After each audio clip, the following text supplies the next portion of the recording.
Tai labas vakaras ir smagu Palangoje kalbėti apie silkes ir paskui aš dar parodysiu vieną skaidrę, kodėl. Tai iš tikrųjų, tas silkės kelias nuo Šiaurės jūros iki mūsų, jis toks yra ir pakankamai įdomus ir pakankamai ilgas. Apie jį čia pasišnekėsim šiek tiek. Čia du škotų darbininkai pakuoja silkes į statines. Tarpukario Lietuvoje, Škotijos pakrantė buvo vienas iš pagrindinių regionų, iš kur buvo importuojamos silkės į Lietuvą ir didžiulės kiekis, apie tai irgi pasišnekėsim. Darbas, aišku, buvo sunkus ir sudėtingas, vien dėl to, kad yra dirbama su druska ir ten rankos žmonėms nueidavo ten jau visiškai. Kaip su tom silkėm pas mus ar Lietuvoje, ten nenorint įžeisti žemaičių ar kitų regionų, bet valstybė sukūrė lietuvių gentis. Tai reiškia, ta grupė žmonių, kurie gyveno aplink Vilnių kažkur tai, čia atsirado Lietuvos valstybė ir ta valstybė atsirado tokiam regione, kuris yra labai toli nuo jūros. Tai čia yra atsakymas, kodėl toj lietuviško virtuviai, išskyrus mažąją Lietuvą, kur ta pajūrį regioną, bet šiaip lietuviško virtuviai jūros maisto mes praktiškai neturim.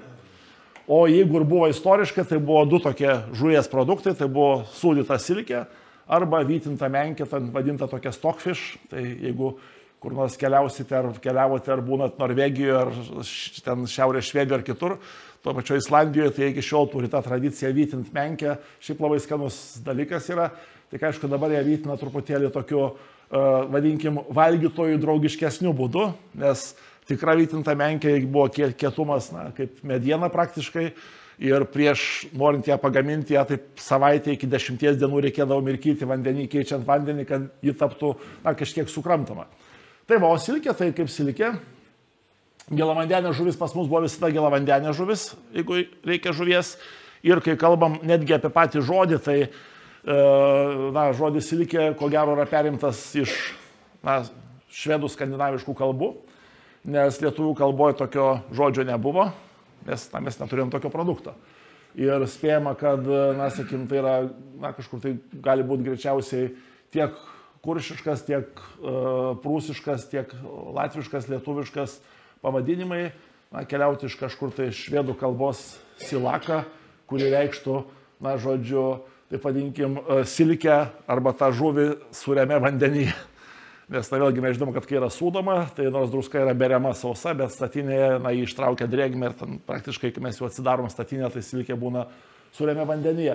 Ir aišku, yra įdomu tai, kad Baltijos silkė arba strimelė, ji yra vadinama ne viena slaviška kalba, taip pat lenkų, rusų salaka, kuri vėlgi yra tos pačios kilmės žodis kaip ir silkė, žodžiu, iš tų pačių skandinavų. Tai reiškia, iš principo, kai mes kalbam apie silkę, mes kalbam apie dvi žuvis, tai kalbam apie Atlanto silkę, kuri gyvena Šiaurės jūroje, anapus Skandinavijos pusiasalio, ir kalbam apie Baltijos silkę arba strimelę. Tai yra silkės porūšį, kuris prisitaikęs gyventi Baltijos jūroje visai kitam druskingume, visai kitom, sakykim, gamtiniam sąlygom. Tai istoriškai silkė tai yra ta, kur anapus, kur iš Šiaurės jūros, ta Baltijos jūros, tai yra tokia vargo silkė ir apie ją šiek tiek irgi pasikalbėsim. Tai dabar, kai kalbam apie tą pavadinimo keliavimą iš švedų, tai, ko gero, tiesiog mes per švedų susipažinom su tą Atlanto silke vienu ar kitu būdu ir kartu ir paėmėm ir pavadinimą. Ir aišku, kai kalbam apie silkės kelią į Lietuvą, tai mes kalbam apie krikščionybę ir apie gotikinę virtuvę, bet čia apskritai ir apie kelią Europoje, nes katalikiška Europa laikosi pasninko ir tas pasninkas jis reikalauja kažkurį metų laiką nevalgyti mėsos. Žuvis galima. Tai jeigu regionas yra arti jūros, tai labai lengva valgyti šviežią žuvį, bet jeigu regionas toliau nuo jūros, tai nieko nelieka kaip valgyti kaip sūdytą žuvį. Ir tai pamažu susidėlioja, kad iš, kaip sakau, iš tų žodžiu, ilgai giliai įkonservuotų žuvų mes turim tą stockfish arba menkę ir silkę. Ir tada į rytus silkės keliauja kartu su krikščionybė. Tai čia toks yra vienas iš turbūt ankstyviausių silkės paminėjimų Lietuvos teritorijoje. Tai yra tokia Vokiečių ordino Dubysos pilis prie Nemuno, netoli dabartinio Seredžiaus ten, žodžiu, buvo įkurta ir jie Nemuno atsiplukdydavo maisto. Tai yra iš 1408, 1407, 9 metų, pavyzdžiui, 9 metų Velykoms buvo 6 statinės silkės atsiplukdyta ir kartu su silkė minimos razinos, bet tai nebuvo patiekalas silkė su razinom. Nepaisant to, kad vėlyvesniais laikais mes turim tokių patiekalų, kur silkė ir razinos yra maišomos, šitoj virtuvėje buvo truputėlį kitaip. Razinos ir visi saldumynai, jie nebuvo suvokiami kaip desertas, bet jie buvo suvokiami kaip normalus maisto produktas. Ir pavyzdžiui, 15 amžiaus, tai yra to paties laikotarpio vokiečių ordino receptų knygoje, yra toks daiktas pasninko dešra vadinamas, kuris nebuvo desertas, tai buvo tiesiog normalus maistas, kurį valgydavo vietoj dešros pasninko metu, bet ta pasninko dešra yra gaminama pilnai iš sutrintų džiovintų vaisių. Tai reiškia, tas razinas, ten, jeigu kažką dar turi, susmulkina, suformuoja tamsų dešros pavydalo daiktą lėkštėje ir, kadangi dešros per pasninką negali, tai valgai pasninko dešrą iš tų razinų ar iš kažkokio tai kito saldumyno. Bet čia mes turim silkės, žodžiu, ir, sakykime, matom, kad jos jau atkeliauja pas mus. Kas iš lietuvių galėjo būti pirmieji paragavę silkių, tai taip, jeigu juokaujant, ko gero Vytautas Vokiečių ordino pilyse. Jogailos dokumentuose nėra dar paminėta silkių, ta prasme, kad, žodžiu, kai Jogaila tapo Lenkijos karalium, yra išlikę jo buhalterija, tai reiškia, vėlgi, ir tais laikais apskaita būdavo, ką perka, ką deda ant stalo ir kaip dėlioja. Tai silkių nėra, pas jį vis tiek dominuoja gėlavandenė žuvis, ta prasme, iš principo. O Vytautas Vokiečių ordino pilyse gyvendamas tikrai tos silkės turėjo ragauti, nes kai kalbam apie tą tokį platesnį silkės kelią į Lietuvą, tai pagrindiniai valgytojai vis tiek buvo vienuolių ordino nariai. Ir vėlesniais laikais, ta prasme, kad katalikiški vienuolių ordinai vartodavo daugiausia silkės. Kodėl tie vienuoliai taip jos vartodavo ir kaip ten buvo, tai kai kalbam apie požiūrį į maistą viduramžiais, dar vėlesniais laikais iki pat 19 amžiaus, tai požiūris į maistą, ką, kaip, kada, kodėl valgyti, rėmėsi dviem dalykais. Tai yra krikščioniška simbolika ir tokia vadinama humoralinė dietetika ir medicina. Krikščioniškos simbolikoje žuvis yra didis gėris, nes žuvis yra Kristaus simbolis. Tarsi, kad graikiškas žuvies pavadinimas reiškia, taip sakykim, pažodžiu galima būtų iššifruoti Jėzus Kristus, mūsų išganytojas, tai toks, sakykime, pavadinimas labai gerai. Yra kitas dalykas, humoralinė dietetika medicina, jis sako, kad tikrovė yra persmelta 4 skysčiais, tai yra geltonaja tulžim arba melancholė, tai yra tulžim arba cholė, juodąja tulžim melancholė, flegma arba gleivinis ir krauju arba sanguis. Ir visuose dalykuose visą tai yra. Tai reiškia, žodžiu, visą tai nulėmė žmogaus charakterį, ir šiais laikais sakom flegmatikas, cholerikas, dar kartais pasakom, ar ne? Tai nulėmė sveikatą ir daugybę nulėmė dalykų. Dabar ką reiškia žuvis šito vietoje, žuvis kaip balta, šlapia vandenį gyvenanti, dar susūdyta, su druska, tai ji, žodžiu, žmogų šaldo ir drėkina. Ką tai reiškia? Tai reiškia, kad žmogus mažiau pasiduoda visokiams aistroms, kas vienuoliui yra gerai. Reiškia, sakykime, žodžiu, jeigu mes norim, ten, netgi tuo metu tokie vadovėliai būdavo, kaip, žodžiu, maždaug, žodžiu, kaip moterį koreguoti vyro elgseną. Tai reiškia, jeigu vyras yra choleriškas, reiškia, dominuoja karštis ir sausumas jame, kaip savybės, tai reikia jį šaldyti ir drėkinti. Tai žuvis buvo vienas iš produktų, kuris šaldo ir drėkina. Taip pat visokie balti pieno produktai, ten, ta prasme, kad, taip, pusiau juokaujant, tai, žodžiu, kokie, kaip yra tie šaltibarščiai su silke, tai čia iš vis idealu, žodžiu, kefyras, silkė, žodžiu, viskas, žalio žolės, tai tas toks yra dalykas. Ir aišku, pagal tas visas savybės ją galima naudoti ir kaip vaistą. Tai reiškia, pavyzdžiui, 16 amžiuje yra silkės kompresais gydomas berimas ant krūtinės ir šuns įkandimas. Jeigu įkando šuo, dedate silkės kompresą ir, žodžiu, ko gero nieko blogo nenutiks. Jeigu išbėrė krūtinę, vėl silkės kompresą ir nieko nenutiks. Žodžiu, bet pavasarėjant, reiškia, kai mes jau, žodžiu, einam į tokį pavasarinį laiką, kai įsidominuoja kraujas, tai rekomenduojama vengti stipriais prieskoniais gardintų ir persūdytų patiekalų, ypač silkių, nes nuo jų išberia.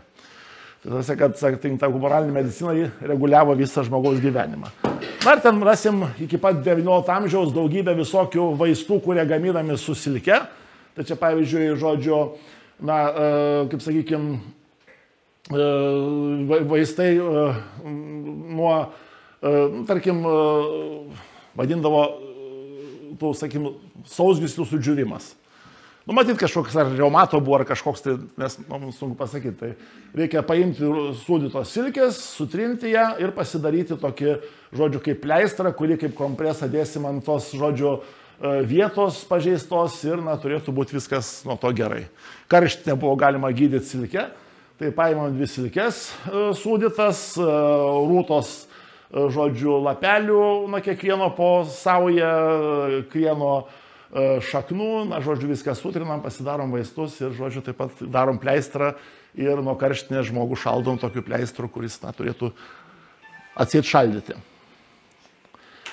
Taip, ir aišku, dėl tų visų savybių, silkė, kaip sakau, tai yra pagrindiniai valgytojų vienuolių ordinai. Tai reiškia, jeigu mes ieškom, taip sakykime, kas daugiausia supirkdavo silkės Lietuvoje istoriškai, tai bus katalikiški vienuolynai. Kas yra įdomu, kad, pavyzdžiui, nagrinėjant Vilniaus bazilionų vienuolyną, bazilionai tai yra, na, dabar ukrainiečių, na, sakykime, unitų bažnyčia, tuo metu tai buvo Bresto bažnytinė unija, 1596 metai, kai, na, Lietuvoje didžiai kunigaikštystė pavyko sujungti ortodoksų ir katalikų bažnyčias, bet didžiąją dalim bazilionai rėmėsi ortodoksų. Na, tai iš principo tai yra ortodoksai, kurie pripažino popiežių kaip aukščiausią bažnyčios galvą, bet išsilaikė daugiau mažiau savo tradicijas ir tvarką. Tai bazilionai jie buvo daugiau pagristi, na, sakykim, ortodoksų tvarka ir, pavyzdžiui, bazilionų vienuolinės silkės mes beveik nerandam. Tai mes galim kalbėti, kad vis dėlto tai yra toks vakarietiškos virtuvės, katalikų vienuolynų daugiau maistas, mažiau kitų. Na, ir ten, kuriuos mes vienuolynus bežiūrėsim, pavyzdžiui, Vilniaus jėzuitai, tai čia yra toks, nu, kaip pavyzdinis meniu pietums ir jeigu tai yra ne pasninko laikas, bet penktadienis, prasme, kad penktadienis vėl buvo pasninkas, nes, nu, istoriškai tai mes pasninką turėdavom, tai buvo tie pasninko laikai, kas dabar yra lygiai gavėnė ir adventas, tuo metu dar būdavo prieš sekmines ir prieš Šventą Mykolą rugsėjo mėnesį, taip pat pasninkaudavo penktadienį, šeštadienį ir trečiadienį, na, vėlgi ten, sakykim, skirtingai ir įvairiai, penktadienio pasninkas buvo toks, nu, turbūt stipriausias. Tai reiškia, jeigu nepasninko laikas yra kalendorinis, bet vis dėlto penktadienis, tai, žodžiu, valgoma, na, įvairūs tokie valgiai ir ketvirtam patiekalui yra duodama žuvis, kokiu turima, tai gali būti sūdytos silkės, virtos arba keptos. Tai reiškia, vėlgi mes valgydavo sūdytas silkės ne taip, kaip mes valgom dabar, kad tiesiog sūdytas, bet jas dar virdavo arba kepdavo. Ir tos pačios keptos silkės jos atsikartoja įvairiuose meniu, arba keptos arba virtos, na, sakykim, vis tiek dar jos būdavo termiškai apdorojamos. Na, čia palėvinės domininkonai, kurie pirkdavo silkių daug ir nuolat. Ir iš palėvinės domininkonų yra įdomu, kad mes matom 3 rūšių silkės perkamas. Tai yra olandiškos, kurios buvo laikomos geriausiam. Ir olandiškas pirkdavo kartais kapomis, kartais net vienetais. Nu, ten nusipirko 24 vienetus olandiškų silkių. Kitas silkės paprastas, na, tiesiog taip vadino paprastas. Buvo paprastos geresnis, paprastos prastesnis. Jas pirkdavo statinėmis. Tai reiškia, šioje vietoje mes, na, tą gradaciją pakankamai ryškiai matom. Ir aišku, olandiškos buvo brangesnės už tas paprastas, nes ten, sakykime, olandiškų silkių ten kelios dešimtis, žodžiu, na, galėjo kainuoti, na, beveik kaip statinė tų jau, sakykime, paprastų silkių, ypač jeigu tos paprastos yra prastesnės. Na, o Bernardinai Tytuvėnuose pirko tokią labai įdomią silkę, tai Palangos silkė. Tai čia dėl ko Palangoje yra įdomu kalbėti apie silkę, dėl to, kad silkių pavadinimai kildavo arba pagal tas šalis, kur yra gaudoma, ar pagal regionus. Tai, na, nežinau, kito Lietuvos miestelio ar miesto, kur būtų silkės pavadinime užfiksuota, kad tai yra pagal gamybos vietą. 812 metai Napoleono žygis į Rusiją, žodžiu, na, turbūt vis tiek yra pakankamai sunkmetis ir ko gero, na, sakykime, tada į tą pirmą vietą išeina tai jau Baltijos silkė arba ta strimelė, kuri turbūt buvo gaudoma Baltijos jūro, kuri buvo, na, vietoje sūdoma ir pardavinėjama. Nes kai mes žiūrėjom apie kainą, tai, na, už statinę Palangos silkės jie mokėjo 20 auksinų, po 3 metų už 3 statinės normalių silkių mokėjo 200 auksinų, tai reiškia už statinę taip, na, kažkur apie 65-70 auksinų. Tai mes akivaizdžiai matom, kad Palangos silkė buvo, nu, maždaug 3 gubai pigesnė už, na, tas kitas silkės, kurios jau buvo atvežtinės. Tai tokia, ko gero, sunkmečio silkė. Na, ir ką gamindavo su silkėm, tai viena iš tokių labai ryškių maisto produktų linijų, tai yra silkė veikia kaip skaniklis. Kadangi, na, tai yra, turi tokį daug surumo, stiprų skonį, tai ją galima dėti įvairius produktus tam, kad jis suteiktų papildomą skonį, ar į padažą, ar į kažkur tai. Tai va, tarkim, pavyzdžiui, yra, nu, panašiai kaip ančiuvius kartais žmonės dabar naudoja. Tai reiškia, to ančiuvio kelis gabaliukus įdeda ir iš karto toks specifinis skonis atsiranda, tai čia būdavo silkė. Nu, pavyzdžiui, mėsos gabalas su silkių padažu. Mėsos gabalas tai buvo virta jautiena, tiesiog šverda jautiena. Na, žodžiu, kai jau išvirta, išvalo silkę, skiria nuo kaulų, ima sviesto, susmulkintos duonos, viskas piestoje sutrina iki vientisos masės, tą masę maišo su sultiniu, kuriame vyrė mėsos gabalas, dar pakaitina, įdeda prieskonių ir tada mėsą valgo su šituo silkės padažu. Gali būti lydeka su silkės padažu, žodžiu, ir kiti įvairūs dalykai. Nu, čia šiuo atveju lydeka troškinta su silkės gabaliukais ir padarytas toks padažas, tam, kad būtų galima valgyti. Bet šiuo atveju mes valgom ne pačią silkę, bet valgom jos skonį, kuris atsiranda šalia. Na, ten, tarkim, vėžiai gali būti silkės skonio, na, o tas jau kur su bulvėmis, tai yra toks jau truputėlį artimesnis mūsų laikams, tai reiškia virtos bulvės, dedamas į dubenį sluoksnis virtų bulvių, sluoksnis silkės, vėl sluoksnis virtų bulvių, įpilama sultinio, sviesto įdedama, jeigu per pasninką tai žuvies nuoviro, dar patroškinama ir po to visas šitas dalykas yra valgomas. 18 amžiaus pabaigoje toks Janas Kšištofas Kliukas, kuris buvo apsigynęs doktoratą Vilniaus universitete, jis parašė tokią įdomų rinkinį gamtos, kaip sakyt, aprašymų. Tai viena knyga 3 tomai yra apie augaliją, kita apie 3 tomai yra apie gyvūniją visą, ir ten skirta nemažai dėmesio ir silkiai. Tai turbūt turim tokį išsamiausią aprašymą, kas buvo silkė, prieš, kiek čia, 245 metus. Tai anot jo nėra kitos taip gausiai gaudomos žuvies, kuri galėtų užimti silkės vietą. Ir jas tik tai pagautas išvalo, dėlioja statinės, barsto rupe jūros druska. Ir po 10 dienų pabuvimo statinė jau silkė yra tinkama valgyti. Ir kokybė priklauso nuo to, kiek greitai iš vandens ištrauktos silkės yra užsūdomos, nes paskui jos pradeda minkštėti. Ir va tada mes turim tą dalyką, kad kai pagauna per daug silkių ir nespėja jų statinėse sūdyti, tada jis sūdo atvirai krūvose, nes tiesiog vėlgi silkės gyvena didžiuliais būriais ir jas reikia, pagauna didžiuliais kiekiais ir tada tenka sūdyti atvirai. Ir tada tokios silkės jos transportuojamos statinėse, bet atvežus į paskirties uostą, nes silkės keliaudavo į uostus, tai reiškia Gdanskas, Karaliaučius, Klaipėda, Ryga, tiek vienuolynai, tiek dvarai atvažiuodavo nusipirkti į uostą. Aišku, jeigu mažai silkės, tai vis tiek jau, žodžiu, išvežiodavęs prekiautojai ir po gilesnę Lietuvą, bet jeigu jau pirkdavo statinėmis, važiuodavo tiesiai į uostą, nes buvo galimybė turbūt išsirinkti ir geresnę silkę ir, sakykime, jos tai perkant didmeną. Tai va, tai jeigu tos silkės buvo sūdytos atvirų būdu, atvežus į uostą, jas rušiuoja ir perkrauna į naujas statinės.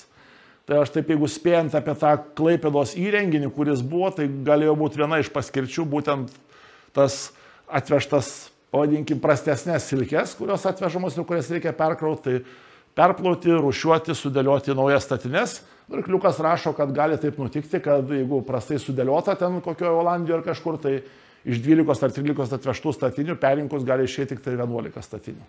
Tai reiškia, kažkur tai tas visas yra, nueina į šoną. Kaip suprasti, kokia silkė yra geriausia? Statinės dugne, ant dugno būdavo sužymėti ženklai. Ir čia mes turim, taip sakykim, sužymėjimą statinės nuo geriausios silkės iki prasčiausios.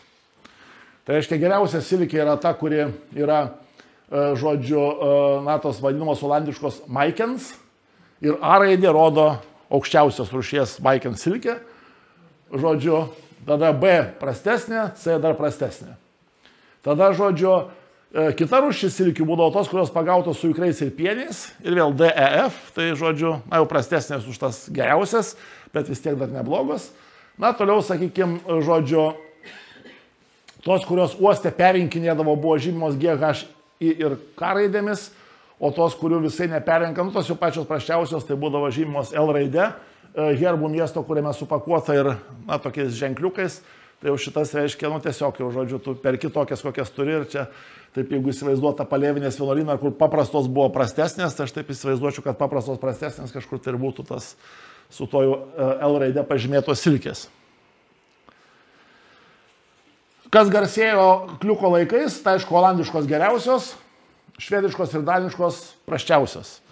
Nes olandiškos buvo riebios ir, žodžiu, gausios, o tos jau švediškos, daniškos dažniausiai smulkios. Tada škotiškos būdavo, pagautos prie Škotijos krantų, ne pačių škotų, bet pagautos Olandų prie Škotijos krantų buvo laikomas didžiausiamis ir geriausiam, jeigu jau kitos kažkur tai prastesnės. Tada pagal paruošimo būdą, tai ten ta yra Beukelheringė, to pagal Bakelio, Beukelio ar kažkaip tai pavardę, esą 14 amžiuje vienas olandų žvejys, bet kaip olandai patys rašo, kad, žodžiu, ko gero toks asmuo iš tikrųjų egzistavo, bet mes negalim atrinkti, kuris iš jų buvo, nes tuo metu tų Beukelių Viljamų buvo daug, prasme, užfiksuota. Jis sugalvojo, kad silkė bus skanesnė, jeigu prieš sūdant bus pašaltos žiaunos ir dalis vidurių. Ir tada, žodžiu, silkė būdavo geresnio skonio ir va tos Beukelheringė, žodžiu, jos buvo laikomos geriausios, susūdytos, geriausios skonio silkėmis, taip pat gali būti vykintos, rūkytos ir kitaip. O tos jau geriausios olandiškos dar buvo dalinamos į kelias grupės. Tai, žodžiu, geriausiamis buvo laikomos tos, kurios kažkur žvejyba apie Šventą Joną prasidėdavo ir tada silkės buvo didžiausios, riebiausios ir, žodžiu, jas sūdydavo beveik visiškai išvalytas. Tai reiškia, jos buvo tokios, taip, tada paskui gaudo apie Šventą Baltramiejų, jos pilnos ikrų ir pienių. Ikrai ir pieniai buvo valgomi pilnai, sakykime, taip pat ir pieniai, mes gal ikrus dar suvalgom, bet pienius jau metam lauk. Tada tos, kur gaudavo dar vėliau, tai kažkur tai rugsėjais, žodžiu, sakykime, nelabai kuo skiriasi nuo tų Baltramiejaus, bet jau statinės jas deda tankiau, tai sakytumėm, kaip jos turbūt jau buvo smulkesnės, mažiau riebios. Dar galiausiai vėlyvosios žvejybos, tai visiškai liesos silkės, ta prasme, kad kurios jau, galima valgyti, bet kokybė yra gerokai prastesnė. Ar valgydavo silkės nevirtas, nekeptas? Taip, valgydavo. Tai čia tas pats vėl Janas Krištofas Kliukas aprašo, kad jeigu silkės nėra per daug sūrios, kiek pamirkė vandenyje ir odą nulupė, pjausto gabalėlis, apdėlioja pjaustais svogūnas arba obuoliais, pabarsto pipirais, palaisto alyvuogių aliejum, actu ir tokias valgo. Tai receptas turbūt primena ne vieną iš šiuolaikinių receptų, nes iki šiol mes silkės su svogūnais arba su obuoliais aliejum ar actu palaistytas valgom. Tai receptas 1780 metai. Jeigu sūrios mirko kelias dienas, paprastai silkės būdavo sūrios ir dauguma receptų su silke prasideda nuo to, kad jas reikia išmirkyti. Tai aišku, dabar, jeigu ten kažką gaminsite pagal senus receptus, tai žinome, kad nebereikia mirkyti, nes šiais laikais tokio sūrumo silkių. Aš dar iš savo vaikystės atsimenu, kad mirkydavo silkės vis dėlto, dar buvo labai sūrios. Bet dabar jau tokio sūrumo silkių, kurias reikėtų mirkyti, aš jau nesu susidūręs niekur, kad tiek būtų sūrios, kad reikėtų mirkyti. Taip pat valgo virtas, marinuotas, rūkytas arba keptas, prieš tai vandenį numirkytas. Jeigu verda, tai vandenį, kai vanduo užverda išima ir valgo su kuo žmogui patinka, kepa ant grotelių piniuotą popieriui. Marinuoja taip pat kaip ir kitas žuvis, rūkimui tiesiog numirkytas nusausina ar kabina į dūmus ir parūko. Tai reiškia, sakykim, kas šiais laikais praktiškai yra išnykę, tai yra išnykę visi kiti receptai, kaip, jau sūdytas silkės dar kažką su jom daryti. Tai mes turbūt jau retai silkės sūdytas verdame, kepame, rūkome, ar kažką tai dar su jom papildomai marinuojame, nes, jos jau yra paruoštas.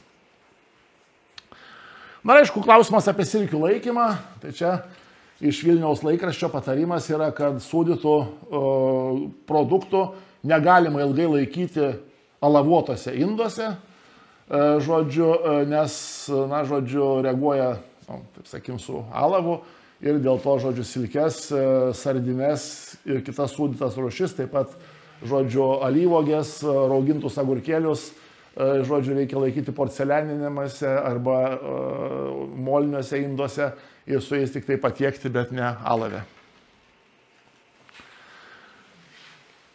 Kaip buvo ant stalo silkės, valgė ir diduomenės silkės. Ir vieni iš tokių turbūt seniausių faktų tai yra vis dėlto susijęs su Radvilų virtuve. Tai bent jau ant Radvilų stalo 16 amžiaus pabaigoje tikrai esu radęs, kad silkės buvo jau valgomos. Aišku, šiaip įdomu, kad kai kuriuose sąskaitose silkės yra šitas toj pietų vietoje, kur yra desertas. Tai reiškia, sakykim, tarsi pietų pabaigoje, tarsi kažkur tai, žodžiu, tokiam jau...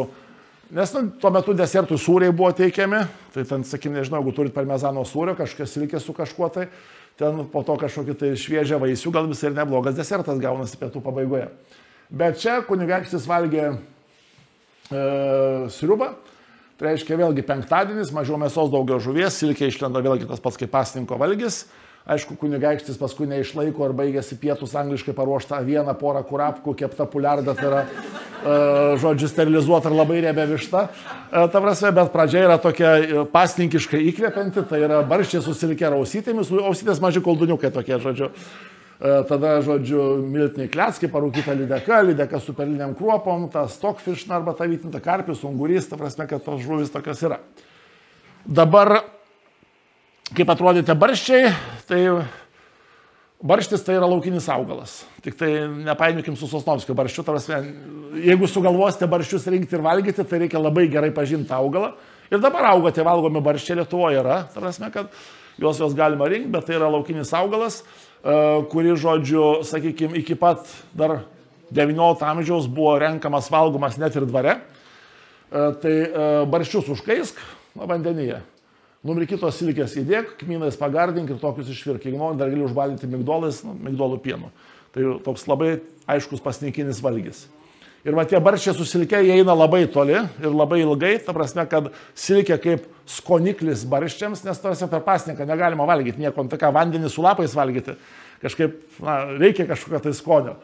O pieno negali dėti, kiaušinio negali, jokios mėsos riebalų, nieko negalima spirgų pilti. Tai va tas silkė čia kaip veikia kaip skoniklis, kurį panaudojamas, žodžiu, kad per pasninką tas valgis būtų kažkiek ir sotesnis ir skanesnis. Na čia, pavyzdžiui, turi vėlgi pietus pas Radvilas ir čia yra patiekiama kaplūnas. Kaplūnas tai yra sterilizuotas ir labai riebus gaidys, užkeptas su silke. Tai vėlgi čia, kaip šnekėjom, ta silkė veikia kaip skoniklis, reiškia tai kaplūna arba tai vištienai, tai paukštienai yra panaudojamas silkė kaip priedas. Ir iš 17 amžiaus Radvilų virėjų turim receptą, kur tiesiog su kurapkomis tą daro. Paim kurapką, iškepk ją nepilnai, kad nebūtų dar visiškai iškepusi, išdarinėk, supjausti gabalėlis, paim sūdytos silkės, nulupk, atskirk nuo kaulų, sukapok kuo smulkiausiai. Ir sumaišyk silkę su ta kurapkos mėsa, kur jau atskirta nuo kaulų yra. Sutrink baltos duonos, įdėk pipirų, muskato ir vėl įmaišyk viską į tą kurapką su silke. Praskiesk per pusę vandeniu su actu, kad būtų rūgštumo truputėlį. Įdėk regutėm pjaustytos citrinos, pakankamai sviesto ir taip troškink ant ugnies, pagardinės trupučiu cukraus. Tai mums gali atrodyti baisoka, silkė, citrina, cukrus. Žodžiu, eina į vieną, bet vėlgi 17 amžiaus barokinė virtuvės skonių maišymas buvo visiškai normalu. Cukrus buvo suvokiamas kaip prieskonis, lygiai taip pat kaip mes šiais laikais suvokiam druską. Dar ne 19 amžiuje mes randame receptų, kur cukrus yra naudojamas kaip prieskonis visiškai nesaldiems valgiams. Tiesiog tai yra kaip prieskonis, jo dedama yra. Dabar turim tokį visai neblogą kepinį, čia taip bus kurapka užkepta su silkė, ten buvo kaplūnas užkeptas su silkė, tai tiesiog, kitos paukštienos mėsa yra naudojama, tai užkepėlė ir kažkaip čia mes pasakysim valgių pagaminti. Bet 18 amžiaus pabaigoje prancūzai sugalvoja, kad sveika gyvensena turi būti grindžiama ne kažkieno simbolika, ne kažkokia tai humoralinė kraujas, flegma, gleivės ar kažkas panašaus, bet mokslu. Ir 18 amžiuje yra parašomas toks veikalas, kaip, žodžiu, traktatas apie pasninko sulaužymą. Ir tai buvo viena iš tokių knygų, kuri suformavo naują suvokimą apie sveiką maistą. Tai naujas suvokimas apie sveiką maistą sako, kad iš esmės sveikas maistas turi būti arba dieta turi būti grindžiama mokslu, ne kažkokiais tai sugalvotais dalykais. Ir taip, jeigu šnekant, turbūt Mykolas Kleopas Oginskis buvo vienas iš pirmųjų, kuris išbandė tą sveiką apšvietos gyvenseną, nes Oginskiui buvo pasamdytas namų mokytojas toks Žanas Rolė. Žanas Rolė buvo Žano Žako Ruso sekėjas. Ruso knygoje Emilis išdėstė tą naują vaikų auklėjimo koncepciją, tai kas sveika, nesveikas, gerai, kas negerai vaikams. Tai Oginskio dieta tokia pasidarė visiškai mums suprantama. Taip, žodžiu, pasižiūrėjo Rolė, kad tai yra vaikas neaukšto ūgio, stambokas ir reikia jį, žodžiu, taip auginti, kad jis netaptų storų žmogumi, nes storumas tuo metu nebuvo suvokiamas kaip gėris jau. Baroko epochoje taip, žodžiu, žmogaus turi būti daug, o čia žmogus neturi būti toks. Tai reiškia, atėmė iš jo balintą kavą pusryčiams ir liepė valgyti vaisius, vakarienė išėmė beveik mėsą, liepė valgyti daržovių troškinį su trupučiu mėsos, daug vaikščiojo, pamokos grynam ore, judėjimas ir visa kita. Tai, sakykim, tai buvo visiškai kitoks požiūris negu į kito. Ir aišku, tai keičia daugelio produktų suvokimą mūsų virtuvėje. Tai reiškia, kad daugelis dalykų, kurie tuo metu buvo laikomi arba valgomas į atitinkamų metų laiku, ten netinkamų ten kitų, ten arba, sakykime, kažkokie laikomi, kad apskritai nesveiki, jie tampa suvokiami kaip sveiki, nes, pavyzdžiui, iki apšvietos epochos, iki 19 amžiaus, nes tos idėjos jos negreit atėjo iki Lietuvos, nes mes matom, Andrius Nedeckis tą pirmą veikalą jau tų naujų idėjų Lietuvoje parašo 1817 metais. Tai reiškia, maždaug 100 metų po Filipo Aketo knygos. Tai, tarkim, pavyzdžiui, žvėriena. Tai kitos žvėriena medžioklė buvo privilegija, sportas, laisvalaikio leidimo forma, šaunumo parodymas ir taip toliau, bet žvėrienos buvo ant stalo vengiama. Arba jeigu valgydavo, tai jos buvo pakankamai nedaug. Čia atsiveria visiškai kelias žvėrienai, nes kaip žvėriena, kaip laukinis maistas, ji buvo laikoma itin choleriška ir tai, sakykim, žmogus skatina į visokias aistras ir visokias nedorybės. Tai, tai žodžiu, nebuvo gerai. Tai reiškia, nauja dietetika sako, palaukit, žvėriena yra maždaug puikus maistas iš gamtos, iš miško ir ten, žodžiu, visoks kitoks. Tas pats, pavyzdžiui, apsiverčia jautieną vištieną. Tai jautiena buvo laikoma labai gerų maistų, nes jautis yra stiprus, jaučio simbolika, vieno iš evangelistų simbolis, ta prasme, žodžiu, dabar vištiena buvo laikoma pigiausia, prasčiausia mėsa. Apšvietos epocha, apverčia aukštinkojam. Ir vištiena yra didis gėris ir aišku, jeigu šiais laikais kažkur tai dar vis pasiskaitote arba žinote arba pasakoja, kad ligonių yra ypatingai geras dalykas vištienos sultinys stiprus, tai šitas ateina iš apšvietos naujosios dietetikos, nes tuo metu suvokimu, taip, grubiai sakant, buvo labai taip, sveikata buvo grindžiama dviem idėjom. Viena idėja tai yra tokia fizinė, tai yra, kad skrandis veikia kaip girnos, kurios trina maistą ir visa tai, kas yra aštru, sunkiai sutrinama, žodžiu, yra blogai. Tai reiškia, jautiena yra daug sunkiau sutrinama negu vištiena, tai aišku, vištiena yra geriau. Kitas dalykas, tai buvo toks cheminis, tai yra kokiu būdu tirpsta tam skrandyje viskas. Tai reiškia, vištienos sultinys yra iš vis idealų, nieko trinti nereikia, tirpsta idealiai, tiesiog stebuklas ligonių, kuriam ir taip trūksta jėgų ir tiesiog didžiulis vaistas. O jautiena yra kur kas blogiau. Tai va, iš tų laikų mes jau turim tokie receptai, kurie mums, sakykime, šiek tiek jau labiau galbūt primintų silkės valgymą kaip silkės valgymą, o ne tiek, kad kaip skaniklį arba kažkokį tai priedą. Tai ten, pavyzdžiui, tas silkė, žodžiu, paimk 20 rūkytų silkių, nupjauk galvas ir uodegas, mirkyk vandenį, po to pienę, išimk išdžiovink, tada gerai išmirkyk šiltame svieste, sumaištam su lauro lapais, čiobreliais, baziliku. Jau prieskonė eina nebe pipirai, nebe cinamonas, nebe kardamonas, nebe imbieras, bet eina jau čiobreliai, bazilikas, tai jau prancūziška virtuvė. 2 kiaušiniais triniais, ten šiek tiek pipirų, nes iš tų senųjų sausų prieskonių šitą pokytį išgyveno pipirai, praktiškai, žodžiu, išliko. Dar šiek tiek išgyveno gvazdikėlį ir šiek tiek cinamonas, bet daug menkiau. Tai mes gvazdikėlius išstumėm cinamoną į desertinius, į saldžius patiekalus, nors iki to buvo pilnai valgomi visi, tiesiog tai buvo prieskonis. Tai va, ir žodžiu, apibarstyk duonos trupiniais, pakepink, tada įpilki dubenėlį 2 šaukštus vynuogių sulčių, sudėk silkės ir valgyk, bet jau mes valgom silkės kaip silkės, ta prasme, kad ne kaip kažkokia tai įtrinta į kažką įmaišyta ar kaip padažą ar kažką tokio. Na ir 19 amžiaus pirmoje pusėje Vilniuje gyveno toks Janas Šitleris, be galo įdomi kulinarinė asmenybė. Tai žmogus, kuris savo karjerą pradėjo pas Aleksandrą Oginską Siedlcuose, tada dirbo Abiejų Tautų Respublikos paskutinio valdovo virtuvėje. Ne pagrindinių šefų, šefas buvo prancūzas Paulis Tremo, bet jo komandoj. Po valstybės sunaikinimo dirbo įvairiems didikams, tada 19 amžiaus pradžioje persikrausto Vilnių, pradeda rašyti kulinarijos knygas, kurios buvo skirtos neprofesionalams. Reiškia, visos iki to kulinarijos knygos buvo skirtos, vienas profesionalus šefas rašo kitam ir dėl to tos knygos tokios yra, arba tie receptai tokie labai trumpi. Nesgi neaiškinsi profesionalų, kad ten nepamirški dėti druskos, dar ten kažkas. Jisgi viską žino, jam reikia idėjos iš esmės. Tai reiškia, kai mes kalbame apie gaminimą šiais laikais, tai tie senieji receptai tokie yra gan sudėtingi pagaminti, nes turiu jau susivokti, kiek ko dėti ir ko nedėti ir kaip viskas dėliojasi. Šitleris bando aprašyti taip, kad ir neprofesionalas arba mažiau mokantis galėtų gaminti. Aišku, jis aprašinėjo tuo būdu, kaip gamink kartu su manim maždaug. Sako, ten paimin 2 kiaušinius, pramuši, išplaki. Įberi šaukštą miltų, išmaišai. Ten, nežinau, įberk džiupsnį druskos, vėl išmaišai. Tokiu būdu, kad tarsi mes gaminam kartu. Bet, žodžiu, 2 dalykai, kuriuos jis labai intensyviai populiarino, kurių yra pasidaug, tai buvo bulvės ir silkė. Tai reiškia, vėlgi, kas įvyksta su bulvėm. 18 amžiaus pabaiga, apšvietos epocha, žmonės jaučiasi, kad jie yra modernus. Sako, ne kokie viduramžiai atsilikę yra. Kaip gali badas egzistuoti Europoje? Reikia sugalvoti kažką, tai kas išgelbėtų žmoniją nuo bado. Ir ten visokių yra bandymų keisčiausių, kokių ten be gali būti. pirmoji gastronomijos knyga lietuvių kalba, ji vadinasi Kaip gaminti valgį iš kerpių Islandų. Nes buvo pasižiūrėta, kad šiaurės tautos, ten kurios, ten lapiai, ten visi samiai, kurie gyvena, žodžiu, už poliarinio rato, jie naudoja maistų islandinę kerpiną. Tai kodėl nepabandžius išgelbėti žmonijos nuo bado islandinę kerpiną? Tai islandinė kerpina nepadėjo, bet išgelbėjo vienas dalykas, tai bulvė. Tai reiškia, buvo per tos ieškojimus atrasta, kad pasirodo mes visi čia šalia turim tokį daiktą bulvę, kurias beveik niekas nevalgo. Nes vėlgi mes buvome įpratę, kad visi šakniavaisiai, kuriuos valgome, jie yra skanūs tiek žali, tiek termiškai apdoroti. Dabar bulvę paragauji, tai sunku patikėti, kad iš vyrus kažkas bus geriau, sakykime.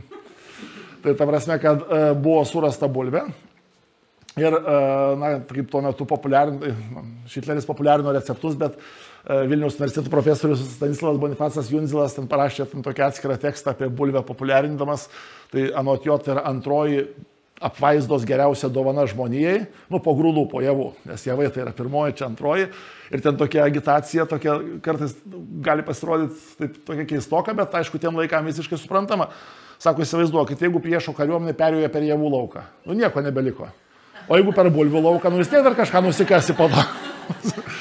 Toks praktiškas augalas yra. Tai va, ir pas Šitlerį yra labai daug patiekalų, bulvės, silkės, žodžiu, ir kiti. Ir aišku, tie patiekalai jau visiškai primena tokius mūsų laikų patiekalus, čia tokie bulvių piragiukai susilkę, žodžiu, ten yra keptos bulvės susilkę, tai tiesiog vidutinio bulvę sulupinam, nuplaunam, iškepam, kad būtų minkšta, prapjaunam šoną, iškabinam minkštimą, sumaišom susmulkintą silkę, sukišam atgal, žodžiu, dar truputį pakepinam ir patiekėm karštą tokią bulvę susilkės ir bulvės įdaro. Tai aišku, tuo laiku bulvių patiekalai jie nebuvo dar gaminami iš žalių tarkių. Tai reiškia, bulvė yra išverdama arba iškepama, prieš tai smulkinama, maišoma su kažkuo, jeigu ten kepam tos piragiukus, tai čia maišoma, atrodo, su miltais ar su dar kažkuo, tai ten, arba su krakmolu, nes tuo metu krakmolas jau buvo žinomas gaminamas. Aišku, vėlgi, kalbant apie tos senosius patiekalus, buvo bulvės gerokai krakmolingesnės už mūsų, dėl to neretai juos rekonstruojant tenka įdėti truputį krakmolo, įmaišyti ne dėl to, kad taip reikalavimo recepte, bet tiesiog, jie nesusilaikys, jie ištiš gaminančiais laikais. Ir tų bulvių randasi ir ant didiko stalų, tai jeigu 18 amžiuje mes bulvės randam daugiausia tik tai vienuolynė dar valgomas, nes, žodžiu, tai jau čia Tiškevičiaus vakarienė, aišku, čia tokia labai keista vakarienė. Žodžiu, Stanislavas Moravskis tai aprašo kaip anekdotą. Kad kažkada esą jo tėvui keliaujant sulūžo vežimo ratas, ir pagal tų laikų suvokimą eini iki artimiausio dvaro ir paprašai pagalbos, nes, taip sakyti, krikščioniška šalis, krikščionis žmogui turi padėti. Jis nueina tą dvarą, sutinka kažkokį senuką, truputėlį paskūrusį kieme, žodžiu, klausė, kur čia tas jau ponas yra, sako, žodžiu, einam į tą jau kambarį, įsiveda į vidų, sako, aš tuoj pakviesiu. Jis išeina tas senukas ir grįžta apsitaisęs jau normaliais rūbais, kurie, kaip priklauso, sako, ponas yra čia. Tai va, ir tada ten jam pataiso to ratą, bet jau vakaras, sako, ką jūs čia važiuosit kažkur, tai ten likit nakvot, lieka nakvot. Ir jo tėvą labai nustebina, kad vakarienė buvo pateikta 3 sriubos, burokėlės surūkyta mėsa, kruopienė surūkytų pužasių ir avižinės toks, kaip avižinė putra su silke. Ir jis atmetė visiškai šeimininkų šikštumą ir nesuprato, kas buvo arba kas nutiko. Tai aš spėčiau labai paprastas dalykas, tiesiog žmonės dantų nebeturėjo. Tiek tas Tiškevičius, tiek jo žmona, tiesiog tuo metu žmonės nebuvo, kad mes galim įsidėti, taisyti viską, tai pakankamai anksti prarasdavo dantis. Tai vakarienė buvo iš tokių valgių, kurios galėjo realiai suvalgyti jie taip. Bet įdomu yra tai, kad tokia Narkovič Liljana, kuri tyrinėja Tiškevičius, ji buvo radusi, kad Jūzefas Tiškevičius, tiesa, iš Lohojsko, ne iš Žemaitijos, ten gal sumaišė Moravskio tėvas ar kažkur, iš tikrųjų valgydavo vakarienį kruopienę su rūkyta žąsim, burokus ir tą avižinę putrą. Tai galbūt, žodžiu, tas Tiškevičius Moravskis ne visai anekdotą rašo, nes toks asmuo buvo. Tai tas reikia toks yra. Taip. Ir aišku, jeigu mes persikeliame tokį platesnį lauką 19 amžiuje, tai silkė yra visiškai pasninko valgis. Tai aiškiai, žodžiu, sakykime, kol ne pasninkas, silkės ant stalo mes mažai rasim, gal nebent pas Tiškevičių kaip retenybė. O tada, čia, žodžiu, nuo dvaro iki valstietiškų namų, kas yra įdomu, Mikalojus Katkus rašo valstietiškas kūčias Kėdainių apylinkėse 19 amžiuje. Žodžiu, barščiai su grybais, barščiuose išmirkė silkės. Tai reiškia, kad nu taip, silkė buvo pakankamai gal brangus, nu nepakankamai, iš tikrųjų buvo brangus daiktas, bet, žodžiu, reiškia, jie barščiuose pamirko, kad barščiuose liktų skonis ir tada tą silkę dar valgo jie atskirai. Nu, barščiai šiaip su grybais. Bet tai va, prisimenant tą 17 amžiaus Radvilų receptą, kur barščiai buvo susilkę, nu, tai kažkur tai tas receptas nukeliavo iki valstietiškos turbūt virtuvės, vienu ar kitu būdu ir ta silkė barščiuose per pasninką atsiranda. Na, o nedideliam dvarelį, Šaukinuose, tai, žodžiu, aliejuje pakepintos silkės buvo valgomos kūčių dieną, ne ant kūčių stalo, ten apie kūčias dar pašnekėsim irgi, kas yra įdomu. Dar apie tas silkės per kūčias, bet kūčių dieną, ne ant kūčių stalo, ne vakare, bet kūčių dieną buvo pakepintas silkės valgomos. Silkės 19 amžiuje tampa ir užkandžiu. Tai mes turim vėlgi tokį visai įdomų dalyką. 19 amžiaus pabaigoje išplinta angliška arbatos gerimo mada po visą Europą. Nes karalienė Viktorija, jos rūmose susiformuoja šitą jos dvare susiformuoja šitą madą ir kadangi tai buvo viena iš tų tokių labai kopijuojamų žmonių istorijoje, tai beje, taip sakykime, balta jaunosios suknelė iki šiol yra, na, iš jos perimta ir kopijuojama, ta prasme, kad įvedė šitą, nuo jos buvo nusižiūrėta.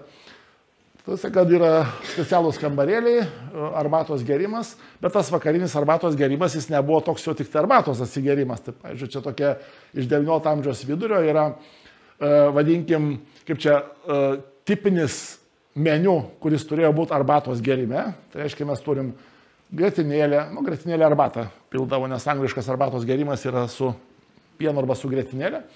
Tada virti kiaušiniai, sviestas, duona, sūris, žodžiu, parūkyta mėsa, ikrai, silkė, na, žodžiu, viščiukai kepti šalti, švieži vaisiai, uogos, ta prasme, kad tai buvo iš principo pavakariai tokie.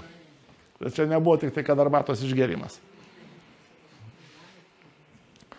Na ir Marija Marciševska pateikia tokio silkių užkandžio kaip itališkos salotos, kur išverda kelias nedėlės bulvės, salotų, žodžiu, supjausto dėliais gabalais, papjausto cikorijų, bet cikorijų čia tas, kur cikorinė salota yra. Tas net tas laukinis augalas cikorija.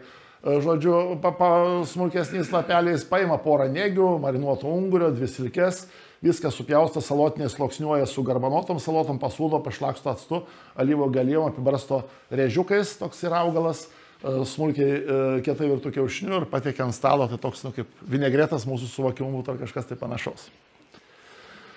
Na ir 19 amžiuje iš tikrųjų mes rasim gausybę receptų su silkėmis. Mieste, dvare silkės pirgintos su grybų padažu. Žodžiu, kas čia, kotletai iš silkės, faršas už keptos silkės, silkė apkepinta kitaip, spirginiai silkių šalti pusryčiams, sardinių arba silkių sviestas pusryčiams, na ir tų receptų skaičius auga ir aišku, jie visi, na, pamažu tolsta nuo tos silkės kaip skadiklio arba silkės kaip retenybės ir judėja, na, kuo daugiau tų receptų, kurie visiškai yra normalus silkės valgymas, kurį mes esame įpratę turėti šiais laikais. Aišku, silkė kaip skaniklis į niekur nedingsta, jį išlieka, bet jos jau valgoma plačiai. Na, iš litvakų virtuvės, žodžiu, praktiškai 19 amžiaus antroje pusėje silkių prekyboje absoliučiai Lietuvoje įsigali žydai. Tas, kad, žodžiu, tai buvo tie žmonės, kurie pirkdavo uostos ir išvežiodavo po visą kraštą. Tai reiškia, jeigu kažkam tai miestelėje norite nusipirkti silkės, tai dažniausiai tas bus prekiautojas žydas, kuris jas turi. Ir aišku, silkės stipriai įsitvirtina žydų virtuviai.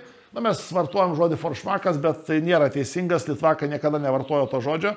Tai yra, nu vėl taip sakykime, kai mes kalbam apie Lietuvos didžiosios kunigaikštystės, plačia prasme, žydų kultūrą, mes turim, na, tą dalį, kuri yra Ukrainoje, tai būtų galičienai iš esmės, ir turim litvakus, kurie gyvena, na, Baltarusijoje, dabartinėje Lietuvoje, Šiaurės Lenkijoje. Jų virtuvės, jų gyvenimo būdas daug kas skiriasi. Čia buvo centras Vilnius, ten buvo Odesa, tai foršmakas yra galičienų pavadinimas. Tai reiškia, jie atsinešė pas mus žmonės, kurie atmigravo dar tarpukario Lietuvoje, nes, nu, vėlgi, žinom, Sovietų Sąjungoje buvo jie persiekiami ir daug iš jų traukėsi į Lietuvą ir į Lenkiją. O šiaip buvo vadinama gehekta hering, tai yra kapota silkė. Ir vėlgi, žodžiu, virtuvės skirtumas buvo tas, kad bet kuriam patiekalė, jeigu aš randu patiekalę, kad žydiškas patiekalas, ten kažkokį dėtą džiovintų vaisių, ten kažko saldaus, tokio, nu, žodžiu, tai bus galičienai. Jeigu aš randu su pipirais, su actu, žodžiu, tai bus litvakai. Tai reiškia, žodžiu, tas toks, kaip žydų tyrinėtojai tokia yra, kitas iš tokių ikoniškų patiekalų buvo ta gefilte fish, arba ta įdaryta žuvis.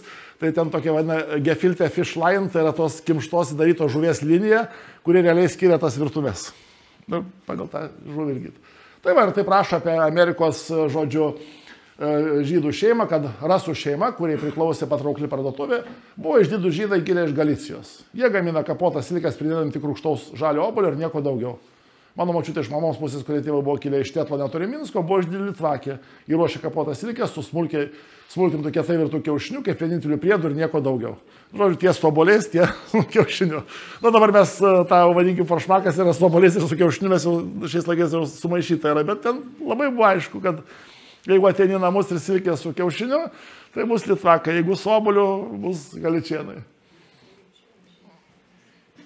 Na ir va čia tas receptas yra kapotos silkės, čia yra nuo Slucko, žodžiu, žmonės, tai mirkyk per naktį šimkaulų susmulkink, įdėk vieną pjaustą svogūną, kietai virtą kiaušinį susmulkink kartu, pamirkyk acte vieną riekutę baltos duonos, įmaišyk silkę, viską labai gerai sukapok ir patiek ant salotos lapo kaip užkandį.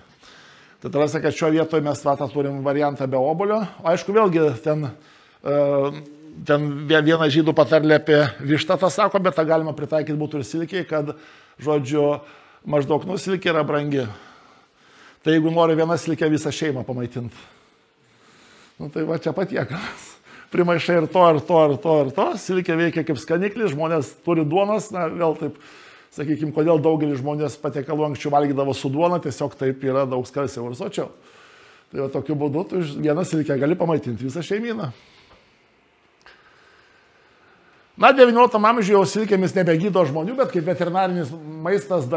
veterinarinis vaistas dar silkė yra naudojama. Ir čia, žodžiu, toks yra iš 19 amžiaus tokios Anos Junzeviskos Lietuvos gaspadinė knyga ir, žodžiu, kaip sakyt, gyvuliui sužadinti prakaitavimą.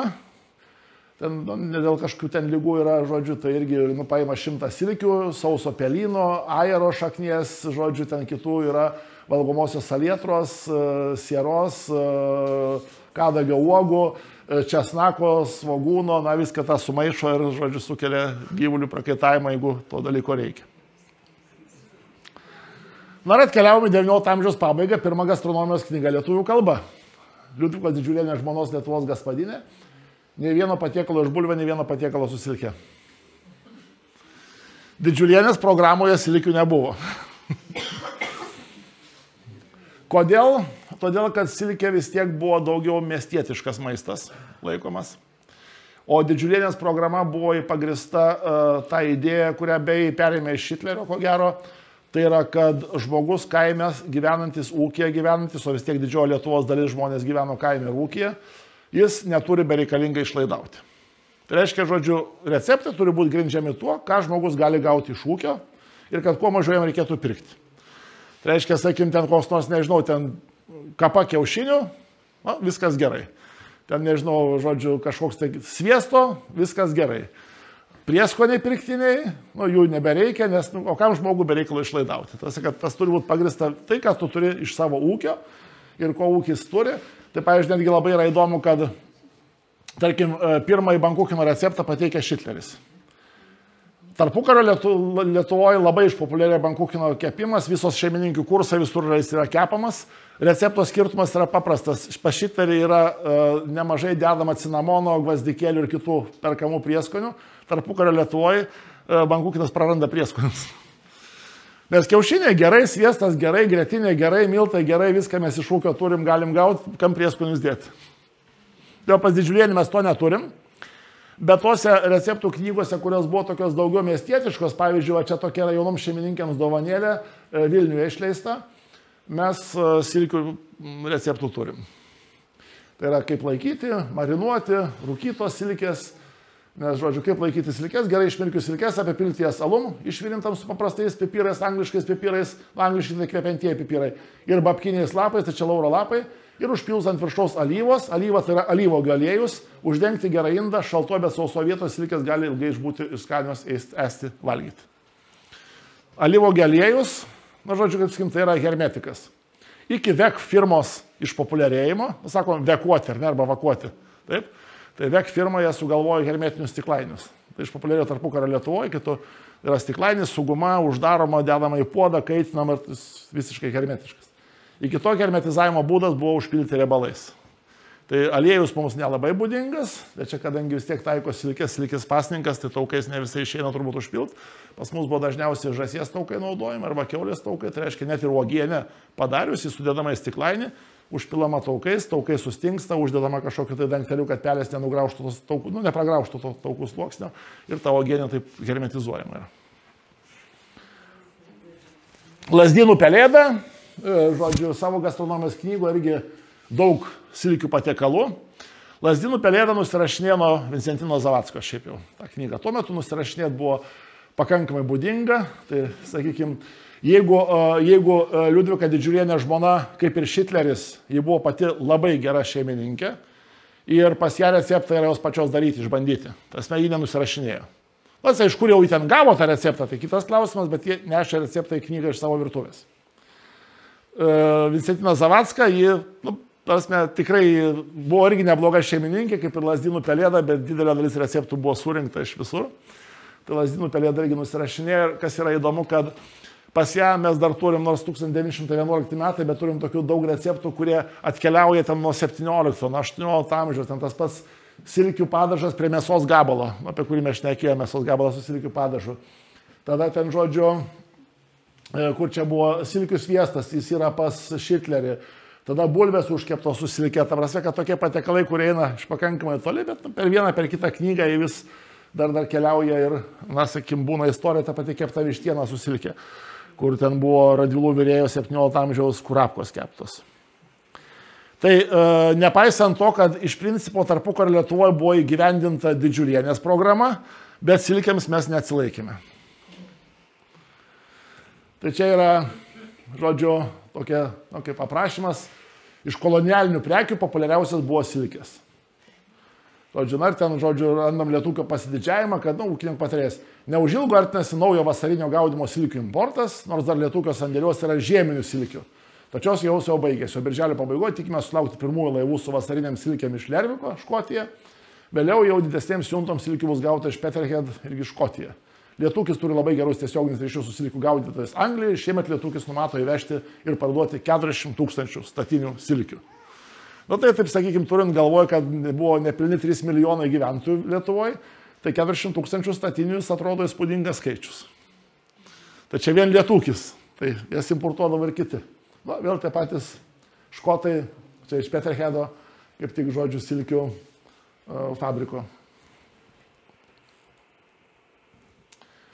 Na ir, taip sakykime, tarpukario spaudoje mes rasim labai daug receptų su silke, nes iš tikrųjų toks vienas iš svarbių valgių ir praktiškai silkė, bulvės silkė, jos tuo metu labai stipriai populiarėja, tai čia netgi, sakykime, jau, kiek mes marinuotos ir visokios kitokios šeimininkių kursos, ir čia beje įdomu yra iš šeimininkių kursų mergaitės užrašai, nes tiesiog ten Lietuva siekia labai stipriai kelt gastronominę kultūrą ir ten praktiškai nerasi miestelio kaimo bažnytkaimio, kur nebūtų vykę šeimininkių kursai. Ar jaunųjų ūkininkų ratelių, ar parapijos, ar žemės ūkio mokyklos kažkieno organizuoti, bet tava yra išlikę nemažai tų užrašų, tai čia kaip tik silkio omletas, žodžiu, tas, kaip toks valgis, kur silkė vis dėlto dar yra kvapiklis, skoniklis, ateina iš tokių gilių laikų, bet tarpukario kursuose buvo mokama. Na ir vėlgi, taip sakykim, šnekant apie tą silkę kaip krikščionišką valgį ir šnekant apie Klaipėdą kaip silkių vieną iš skirstymo centrų, plus neužmirštant Karaliaučiaus ir Rygos, tai žemaitiško virtuvėje silkės buvo daugiau negu, na, sakykime, kitų Lietuvos regionų virtuvėse. Tai Elena Repčytė Starkienė, ji kaip redaktorė, ten kelių autorių, bet knyga tokia yra Ką valgome iš 1938 metų. Būdama moterų žurnalo redaktorė, ji prašė, žodžiu, savo skaitytojų siūsti receptus. Tai šitą knygą, turbūt, jeigu mes kalbam apie Lietuvos regionės virtuvės, ten dzūkų, aukštaičių, suvalkiečių ar žemaičių, tai viena turbūt iš pirmųjų knygų, kur buvo pabandoma susisteminti, kokios tos regioninės virtuvės pas mus yra. Ir jį tą sudėliojo, tai žodžiu, žemaitiško virtuvėje jį rado, kad silkių daug yra, taip sakykime, Žemaitijoje, ypač Kretingos Darbėnų, vėl mes kalbam arčiau jūros esančiose Žemaitijos regionuose. Na ir ten, aišku, tas jau pats kiečiausias yra cibulinė, kaip daiktas. Tačiau vėlgi prisimenant apie silkės kainą ir apie tai, kad, na, sakykime, žodžiu, silkė suvalgoma visa. Nes cibulinė yra naudojama ne silkė, o kaulai su galva, kurie yra skruosti suskrudinami, sutrinami į miltus ir iš jų dar padaromas kažkoks tai valgis, kad net šitas silkės gabalas nenueitų per niek. Aišku, kitas dalykas, kurį mes vėl žinome iš etnografijos, tai neturtingi žmonės pirkdavo ne silkę, bet silkių rasalą. Tai reiškia išstatinės tą skystį, kurį irgi naudodavo maistų kaip skoniklį, kaip kvapiklį, nes pasninko metu kažkuo tai reikėdavo užsibalinti ar tuos barščius ar kažkokį tai kitą dalyką, kurį darydavosi. Silkių daugiau yra Mažosios Lietuvos virtuvėje, tai čia irgi tokia labai smagi knyga, išleista Šilutės muziejaus, tai, žodžiu, Gertos Gelžus užrašų knygelė receptų. Tai tiesiog, na, Gerta Gelžus tai buvo reali šeimininkė, gyvenusi Mažoje Lietuvoje kaime ir tiesiog po karo buvo surasta ta knygelė, atsidūrė Šilutės muziejuje, na, tiesiog kaip šeimininkės užrašai, kur susirašydavo receptus. Tai, pavyzdžiui, toks, na, užgavinių tortas, žodžiu, susilikė, tai kad, nu, mielinė tešla be cukraus, įdarų silkės paštėtas arba lašišos paštėtas, na, su sviesto mišiniu, su garstyčiom, paruošiamas, na, viskas ir padaroma toks kaip, na, įspūdingas valgis. Aišku, sumuštinė susilikė, na, vėl mes kalbam apie tai, kad Mažoje Lietuvoje pusryčiai, kava, arbata, kažkoks sumuštinis, jie paplito dar prieš Pirmą pasaulinį karą, kai tuo tarpu Didžiojo Lietuvoje iš esmės tarpukariu tas dalykas vyko. Na, jeigu apie kaimą šnekant, tarsi miestuose taip, tai buvo, mieste dvare jau senokai buvo, bet apie kaimą, tai čia kaime jau tie dalykai buvo. Ir aišku, toks valgis, na, kaip sumuštiniai įvairiausio pobūdžio, tai buterbrodai pavadinkim vadinami, jie jau Mažoje Lietuvoje gerokai anksčiau buvo paplitę ir buvo. Na ir galiausiai ateiname iki silkės ant kūčių stalo. Tai nors per kūčias silkė buvo valgoma, bet ant kūčių stalo jos buvo lygus 0 iki tarpukario. Va čia yra idealus kūčių stalas 19 amžiaus pabaigoje. Migdolų pieno sriuba su ryžiais ir razinomis, dar viena sriuba, nu, gali būti barščiai su ausytėm ar žuvienė, lydeka su baltu padažu, ešeriai, tada lydeka su geltonu padažu, karpis, žuvų skrandukai, lynai drebučiuose, kepti karose, grietinės kremas, džiovintos vyšnios, slyvos kriaušės ir, na, vietoj duonos gali būti štrūdelis iškeptas su migdolų padažu. Tai reiškia, turtingi namai, bajoriški namai, kurie gali leisti savo nusipirkti viską, silkės yra lygus 0. Silkė ant kūčių stalo atsiranda tarpukariu ir labai įdomiai aprašė savo šeimos stalą, žodžiu, Jono Vileišio dukra, Kauno burmistro, nepriklausomybės akto signataro, žodžiu, kaip yra. Ir ką mes matome ant Vileišių stalo, tai vėlgi aukšto socialinio sluoksnio žmogus, pasiturinti šeimą, gali sau leisti. Tai yra, žodžiu, marinuotos, šmalcheringė, vien tik su svogūnais ir alyva užpiltos, silkių sviestas, kapotas silkė su virtais kiaušiniais, silkė su svogūnais ir pomidorų košė ir morkomis. Ir po to mes turim iš esmės pakartotus šitos valgius, kuriuos turim čia. Tai reiškia, ten marinuotos tintos, seliavos, burokėliai, grybai, barštukai su ausytėm, džiovintų vaisių kompotas, dar visi kiti dalykai yra. Tai reiškia, mes kalbam apie tokį, na, virsmo momentą, kai silkė kaip pasninko valgis, kuri buvo žinoma seniai kaip pasninko valgis, jį vis dėlto veržėsi ir ant kūčių stalo. Nežinau kodėl, ko gero dėl to, kad vis dėlto silkė buvo laikomas šiokiu tokiu prabangos dalyku. Na, tai, sakim, prisipirkti silkių ir jų pasidėti buvo, nu, kažkaip tai jau gal žmonės to ir norėjo. Plus, aišku, buvo labai populiarinama per moterišką spaudą, per žurnalą Moteris ir per kitą spaudą, kad ant kūčių stalo jie turi būti. Todėl mes matom tą patį virsmą. Na ir paskui, sakykime, jeigu mes jau keliavom arčiau link mūsų laikų, tai šita dalis praktiškai dingsta beveik visa. Nes, na, žodžiu, na, kas per kūčias valgote barščius? Taip, na, nedaug. Aš irgi galiu pakelti ranką, mes irgi barščius valgom per kūčias. Bet tas, kad, sakykim, tai, kas buvo visiškai natūralu nuo valstiečio, nu, kaip rašo Mikalojus Katkus, iki dvaro barščiai ant kūčių stalo, na, dabar barščimas ant kūčių stalo jau nebeturim. Bet tai var, tos rekomendacijų daug tam kūčių stalo, va, ten, žodžiu, žurnalas Moteris, kuris ten maždaug, kad, na, idealus kūčių stalas, forširuota ir kepta lydeka su krenais, silkė su, paprastai sutaisytos, silkė su pomidorais, karpiai ir visokios kitokie dalykai, tada vilnietiškos kūčios. Ta prasme, kad galiausiai ant kūčių stalo silkės įsitvirtina ir sekmadienio laikraščio, žodžiu, humoro skyrelėje mes turim pavaizduotą, sakykime, prieš kalėdinį laikotarpį anksčiau ir dabar. Jeigu anksčiau būdavo šeimynai gyva pekla pirkinių, tai dabar yra didelė dėžė silkių ir visi keliauja namo kūčiavoti. Ačiū. Tiek būtų. Gal klausimų turit? Bet ir tos kūčios labai riebios, šiek tiek be grietinės, be pieno turėtų būti, bet jau ne, čia daug. Dabar pasakysiu, kai buvo. Apšvietos epochoje buvo labai stipriai suabejota pasninkų ir didelė dalim pieno produktai buvo išsikovoti pasninkui. Paskui, aišku, vėlgi po truputėlį tas 19 amžiaus pabaiga užsisuka, bet sakykime, jeigu taip apie pasninko griežtumą aš nekėt, tai iki apšvietos ten buvo labai baisus, tada ten palengvėjo ir paskui mes vėl po truputėlį užsisukom. Ir aišku, 19 pabaigoje vėl prasideda diskusijos. Tai linksmiausia skaičiau ten tokį kaip, dabar kuris ten Žemaičių vyskupų 1911 metais išsirūpino lengvesnį pasninką Žemaičių vyskupijoje. Bet spaudoje perspėjama, kad jeigu gyvenat Vilniaus ar kitoje vyskupijoje, nesidžiaukite, tai jums negalioja. Nes jis išrūpino iš popieriaus lengvesnį pasninką tik Žemaičių vyskupijoje. Ir ten surašyta, kuo lengvesnis, ten tarasi, kur galima, kur negalima, ten palengvintas gerokai. Nes aišku, žodžiu, diskusija buvo sudėtinga, dėl ko kildavo tos diskusijos, žmogų, kuris yra neturtingas, nelabai lygdavo ką valgyti. Nes, aišku, jeigu mes išimam visus riebalus, visą mėsą, sūris, viską išimam iš valgio, ta prasme, tai ten kaip irgi vienoje tokio diskusiją skaičiau apie pasninką, kur, žodžiu, šiaip pasninko valgiai tai yra, žodžiu, tokie, kad jeigu vandenį plaukia kopūstai, tai vadinam tai kopūstienė, o jeigu vandenį plaukia batvinė, tai vadinam tai barščiais. Ta prasme, žodžiu, kad šiaip tai vandenį plaukia kažkokia tai žolinis daiktas. Tai va, tai čia šito vietoje mes kalbam apie tą pasninką, kai, žodžiu, buvo normalu pieno patiekalai ir kiaušinis galėjo būti, pavyzdžiui, silkių sviestas, jis buvo laikomas, kad pasninko irgi valgys. O barščiai, tai čia net tų burokėlių raudonųjų lapų lapukai?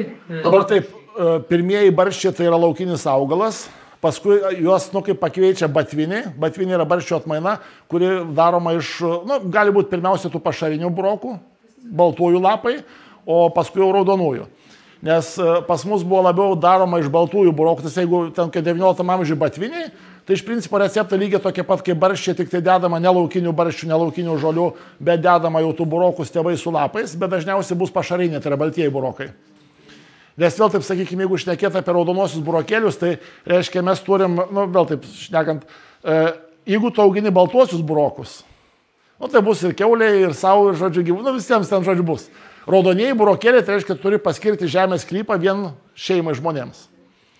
Ar iš to didelė pridedamoji vertė gaunasi, vėl priklausydavo nuo žemės derlingumo, labiau derlingesnių žemių regionuose daržai, kaip atskiri daržai, kurie skirti vien šeimai valgyti daržovės, atsirado anksčiau, mažiau derlingų žemių regionuose labai ilgai užtruko, dar tarpukariu buvo galima nerasti daržų prie sodybos, nes tiesiog, žodžiu, javams, bulvėms, burokam, kažkokiam tai, žodžiu, kurie yra auginami, sakykime, ir gyvuliams, ir savo, bet ne atskiras daržas vien žmonėms.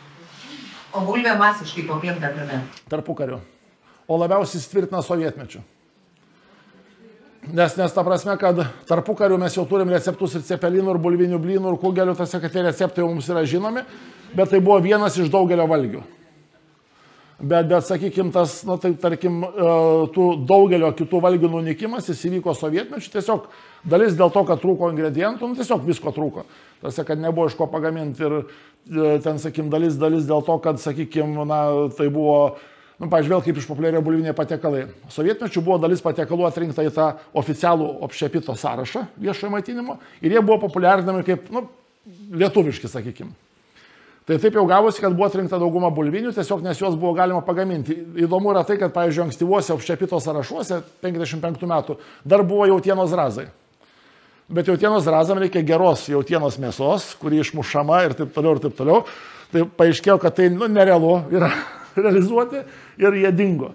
Tai reiškia, jeigu mes, kaip žiūrim per tos lietuviškų patiekalų, pavyzdžiui, sąrašus tojo viešo maitinimo standarte, tai kuo arčiau link brežnevinių laikų, tuo jie labiau bulvėja. Tai reiškia, dingsta. Ir praktiškai, tai va tas įkalimas į galvą, kad tikra lietuviška virtuvė yra ten cepelinai, kugelis vien bulviniai valgiai, jis įvyko per sovietmetį. Tai viskas gerai, jie ateina iš istorinių laikų, mes juos turim, bet lietuviškų valgių spektras buvo gerokai platesnis negu vien bulviniai valgiai. Dabar pirmas paminėjimas žodžio Vilniuje yra 1623 metais, bet ko gero yra kalbama apie topinambą. Tada jau toks auginimas dvaruose, jis randasi 18 amžiaus pabaiga, 19 pradžia ir išpopuliarėjo auginimas 19 amžiuje, bet daugiausia spirito varimui. žiauriai gera išeiga. Tarsi gauna, paprastai sakant, ten yra įvairių skaičiavimų, bet, nežinau, jeigu turite hektarą žemės ir auginate kažką spirito varimui, tai javai arba bulvės, tai bulvių atveju spirito bus apie 3-4 kartus daugiau iš to paties ploto žemės. Tai reiškia, jeigu mes verčiamės, tai ten plotai labai nemaži dvaruose yra bulvių, bet didžioji dalis eidavo spirito gamybai. O kaip nutiko, kad silkė su bulvėm ir dabar mes su malonumu valgome? Niekas nepasikeitė. Taip sakykime, vėl dabar šnekam apie tą, pavyzdžiui, bulvės veikimą mūsų kultūroje. Bulvė yra panašiai, kaip ten, galim ten tas Junzilas apie tą antrą Dievo dovaną, bet tai yra šalia duonos. Tai reiškia, iš principo, viską, ką valgom su duona, paprastai valgom ir su bulvėm, ten gal duona tiesiog su bulvėm valgyti gal visiškai ekstremalu, bet reikia, kas valgo, žinau, kad žodžiu, ten valgom bulvę su duona, bet skim, tai yra kultūriškai, tai yra lygiai tas pats. Tai reiškia, visus dalykus, kuriuos mes valgėm su duona, o su duona mes dažniausiai valgydavom dėl to, kad to paties dalyko užtektų daugiau žmonių, nes, taip sakykime, ten, nežinau, ten kokia mėsa. Tai dabar įsivaizduokit, kad ir šiais laikais, jeigu norit pamaitinti visą šeimyną, mėsa be jokio garnyro, be jokios duonos, be nieko. O jeigu jau su duona, iškart mėsos reiks gerokai mažiau. Tai reiškia, kai bulvės jos atsiranda šitoje erdvėje, tai viską, ką mes valgėm su duona, mes tą patį valgom ir su bulvėm. Tai va, silikė buvo vienas iš tų produktų, kuris... Kodėl vis kiek mėgsta, taip pat, paprasta, silkės produktus? Šiaip, aišku, yra sunku pasakyti. Aš nežinau, ta prasme, nes vėl kas yra įdomu, tą, ką jūs kaip klausėt, kiekvienu laiko momentu mes susidurėm su labai daug įvairių naujovių. Ir praeitį, ir dabar. Dalis iš jų yra priimama, prigyja ir išsilaiko, kitos yra kažkodėl atmetamos. Tai reiškia, sakykime, pavyzdžiui, ta bulvė irgi buvo didelė keistenybė, populiarino ir taip toliau, bet žmonės ją pamėgo. Aišku, dabar mes vėl stipriai bėgam nuo bulvės. Nes jeigu, pavyzdžiui, palygintumėm bulvių suvalgymą kilogramais vienam žmogui Lietuvoje 95 metais ir dabar, tai dabar mes suvalgom vidutiniškai apie 3-4 kartus beveik mažiau bulvių vienam žmogui kilogramais. Nes nepriklausomybės pradžioje mes buvom absoliutus beveik lyderiai pasaulyje, ten viena iš daugiausiai suvalgančių bulvių buvom. Dabar lyginant su aplinkiniam šalimis mes suvalgom mažiausiai iš visų aplinkinių šalių ir bulvių suvartojimas Lietuvoje dabar yra panašiau kaip Viduržemio jūros regione, kaip Graikijoje, kaip Italijoje, kaip tokiose šalyse. Tai reiškia, ko gero kažkas makaronai galbūt atėjo, kad tas bulvių ant stalo kiekis jis mažėja. Gyvenimas gerėjo. Ne, tai gyvenimas gerėja, aišku, nes bulvė yra vėl, sakykime, bulvė yra skurdo valgis, bet tai per visą Europą eina. Jeigu, žodžiu, mes matom prastą situaciją, bulvių daugiau auga, žodžiu, arba jeigu mes žiūrim ten dvaras kaimas, tai neturtingi žmonės daugiau jų valgo, tas buvo dalykas. Pasirinkimo įvairovė didėja, tarsi, kad žmogus jis gali maždaug ko aš noriu šiandien makaronų, bulvių, kruopų ar kažko tai daryti. Aš dar kartą norėčiau prie silkės grįžti. Strimelė užrašyta, Baltijos silkė. Tai Baltijos jūroje yra tik strimelės. Iš silkių yra strimelės. Taip, taip. Tikra silkė Atlantas. Šiaurės jūra, ta prasme. Šiaurės jūra. Ne, tai ta prasme, kad silkinių žuvų yra daugiau, bet šiaip tos pavadinkim silkė, tai yra strimelė, yra silkė, tiesiog tai yra, kaip bent jau aš nesu gamtininkas, bet kaip rašo gamtininkai, tai yra Atlanto silkės porūšis prisitaikęs gyventi Baltijos jūroje. Silkės O tai mažiau suresnis vanduo, ten, aišku, vėlgi ten turbūt yra kitų dar dalykų, nes ten vandeninė turbūt ir gylė, ir bangos, ten daug dalykų turbūt keičia gamtinę aplinką, bet sakau, aš ne gamtininkas, negaliu pasakyti šito, bet tiesiog rašo, kad yra Atlanto silkės porūšis, kuris gyvena Baltijos jūroje. Strimelė. Nes yra kažkur ar 4 ar 5 žuvis, jos yra laikomos tai silkinėmis, žodžiu, giminingom. O tos silkės, kurios rausvos spalvos atvežtos, jos padažytos ar jos visada rausvos? Padažytos. Manyčiau, kad padažytos, reikia pažiūrėti technologiją, bet istoriškai mes rausvų silkių nežinom. Gerai, tai ką? Ačiū labai tau.